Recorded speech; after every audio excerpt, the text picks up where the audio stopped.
Bizler emek, barış ve demokrasi etrafında kenetlenmiş, birlikte yaşamın tüm ülkeye kazandıracağına inananlarız.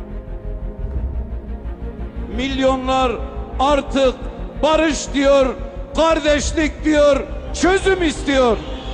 Bu görüşme tarihi bir adımdır. Tarihi bir süreç yaşıyoruz. Çözüm süreci gayet hızlı yürüyor.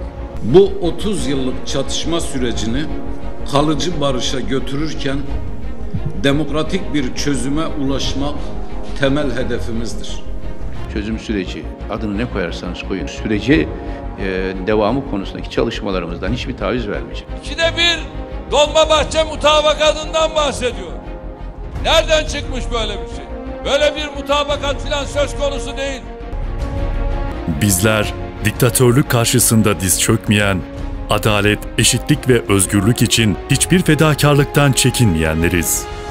Tek bir hedefe kalsak gerçekleri haykırmaya devam edeceğiz.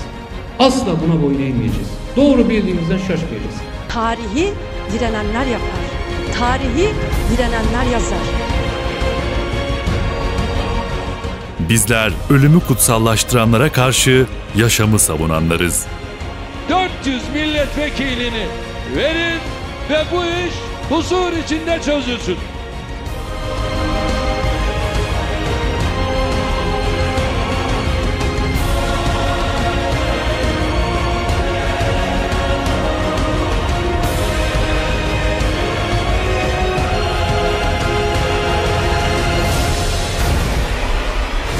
Eğer 400 milletvekilini alabilecek veya bir anayasayı inşa edebilecek sayıyı bir siyasi parti yakalamış olsaydı durum bugün çok daha farklı olurdu.